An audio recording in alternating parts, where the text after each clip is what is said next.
how we pray, there's certain specified roles and different tasks to do. And it's hard for me because when I pray, I have to hold my hands out like this. I can't do that and hold the book at the same time.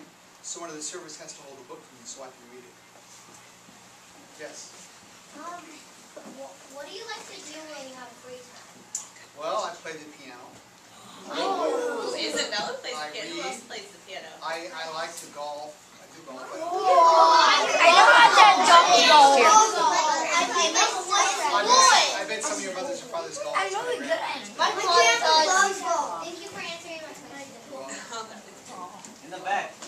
Yeah, it's my back. Let's go with Luke. Luke. Where do you live? Where do I live? Like live in a basilica or? Well, I go to a basilica sometimes. It's on Capistrano, but I live in a house on Darmel Street in San Diego. Still called the Bishop's house. In a neighborhood. So wouldn't that be cool if your next door neighbor was the bishop? Now we could meet him every single day of the year. You can go pick up your newspaper. Some of my neighbors do. They say hi every morning. I usually go walk every morning or the evening. So, yes. What does the color of your hat stand for? Oh yeah, let's see. Tell us about the hat. Like which hat? The one that's tall like that or the one I wear on my head? All of them. The mitre and the other. Yeah, well, the mitre, sure. The mitre means like you're a teacher, and they had the two parts like the Old Testament and New Testament, because some of the priests in the Old Testament wore mitres. Like sometimes Moses you see with the mitre on. The other thing is just kind of a hatch, a little hatch where it's called a zucchero on top of your head. What do people wear that your hat stands for? It just means perfect. The tall one it changes with the color of the vestments. So Did you notice it matched? It coordinated. Because in the very Easter season now it's white, but in Pentecost it might be red. In the Advent it might be purple. It looks pretty cool, huh? Yes. Oh, go ahead. We'll go, Joe. Go ahead, Aaron. Do you play any sports? I do. When I was I used to play baseball. Yeah. I do golf. That's all I do. And you know, I am supposed to throw out the home pitch of I'm supposed to throw out the opening pitch of the Angels game, one of the Angels games in July. But that means I have to practice. Because I really haven't practiced for 4 years. So. Yeah, that's very cool. Okay, yeah, no problem. Let's go, Miranda.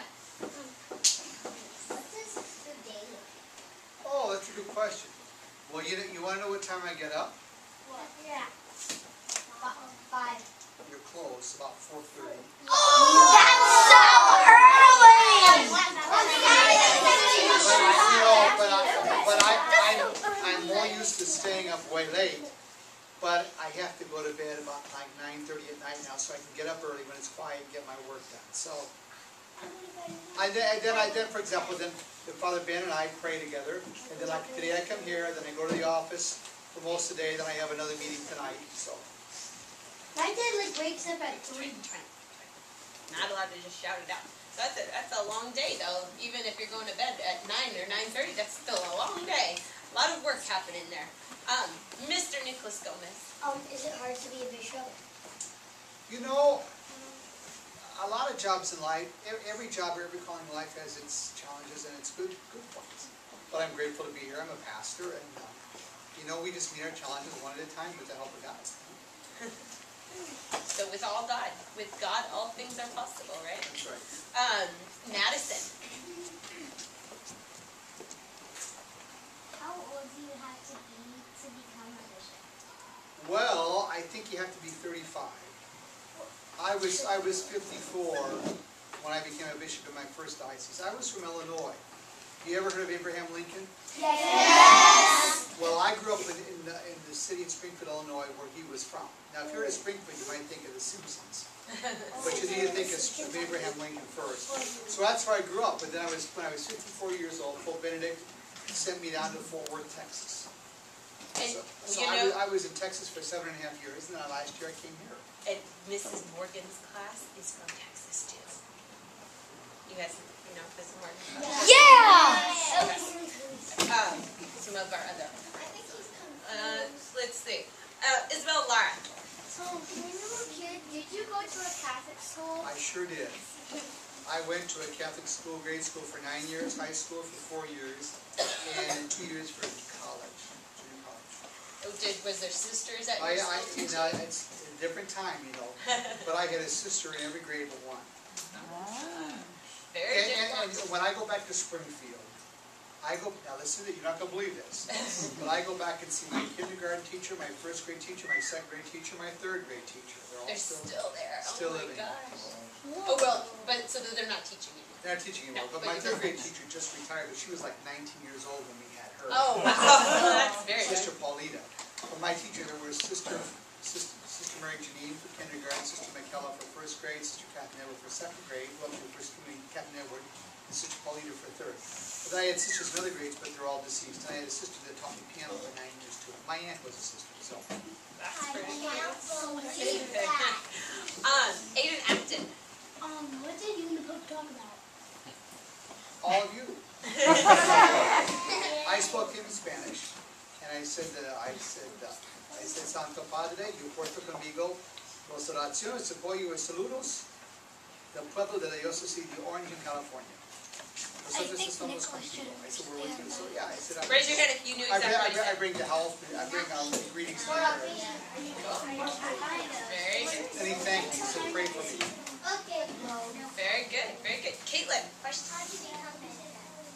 You know, it was pretty easy. I got a phone call. Pope Benedict XVI, yeah, he retired, you're right. But before he retired, he made me the Bishop of Fort Worth, Texas, and then he made me the Bishop of here. So it comes from him. So is that, did you know, when you became a priest, did you ever think, I'd like to be a bishop someday? You never think that. No, I became a parish priest because of the faith of my mother and father. And we were close to the parish priests in my own parish and the sisters, and it was a wonderful way of life that inspired me. That's kind of what drew me. That's pretty cool. Rachel. Do you have a pet? You know, I'd like to get a dog from it.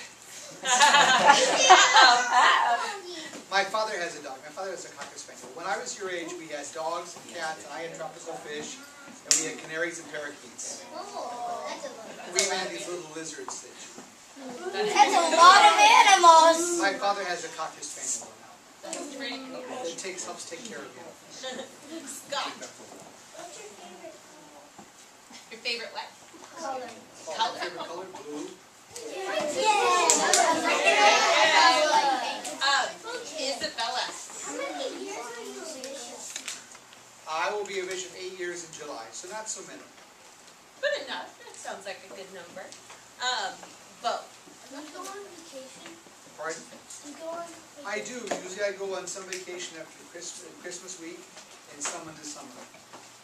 Do you have a favorite spot you like to go for vacation? Yeah, a priest friend of mine and I, who's from South Dakota, said we've been to Mount Rushmore, and we've been to Yellowstone National Park.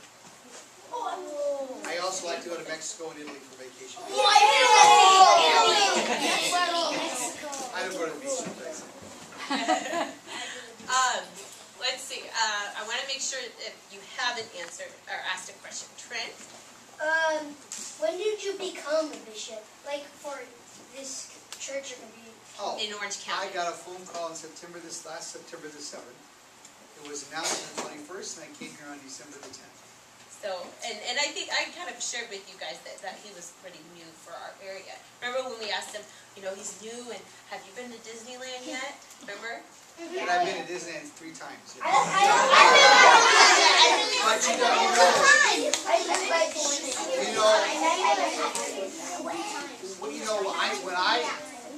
But you know, I know adults tell you this all the time, but when I was your age, all we had was a TV, you know, and that's all you had at that time.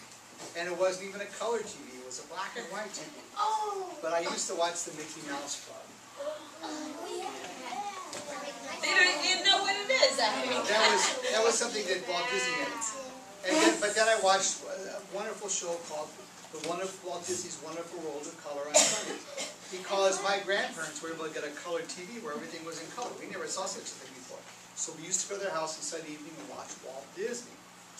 And advertise his new movies like Lady and the Tramp and Sleeping Beauty and all those things.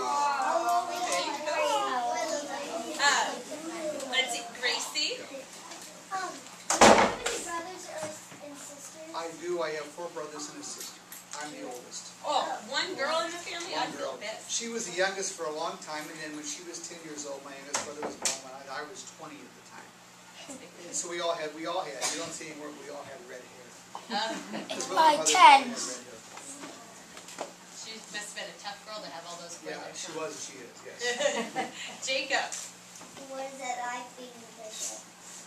Oh, it's like being, it's good. It's like being a pastor, like Father Jack's a pastor here. It's like I'm the pastor of everybody in Orange County. Yeah, it's a lot of people, A huh? lot of people. Let's see. Alexis, have you had a turn yet? No. Okay, Alexis. We'll do Alexis, Joseph, and then I think you had a turn, right? Several. Let's have Alexis and Joseph, okay? Alexis. When did you know you wanted to be a bishop? Well, you know, you don't know that until you get a phone call. Remember he said that he wanted to be a priest, and I guess I knew I wanted to be a priest. I felt I had what we call a religious vocation to serve God and serve His people. So I kind of followed. I worked for a few years after I graduated from college.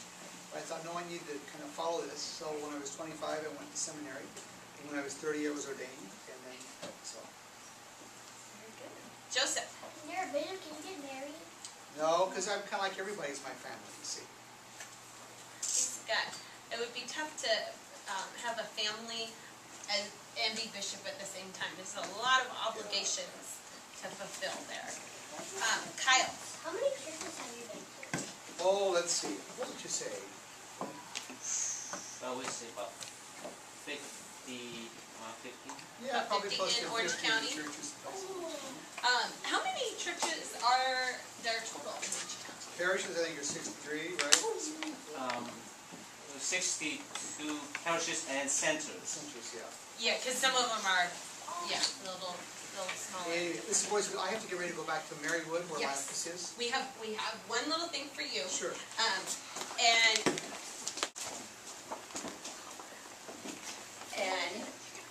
because we loved talking with you, and we wanted to Is just show you. that like the word on Twitter? Is Well,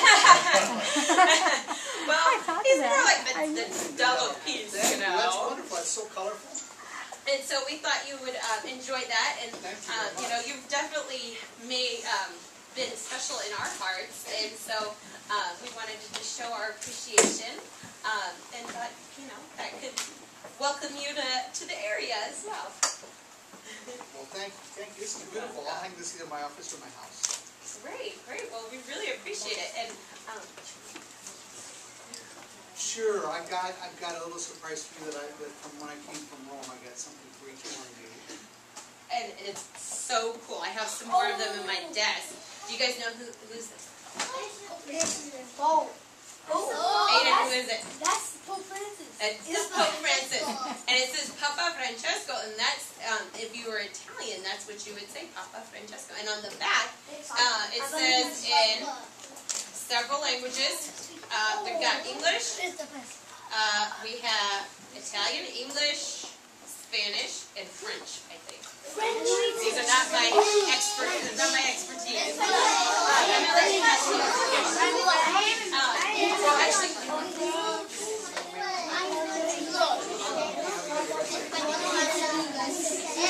So, boys and girls, Bishop Vann does need to get going. I know that. Are we, like, is this so cool that he got to come?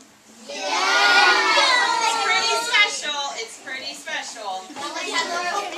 No, it's actually very special. Yes, it really, really is. So, I want you guys to say a big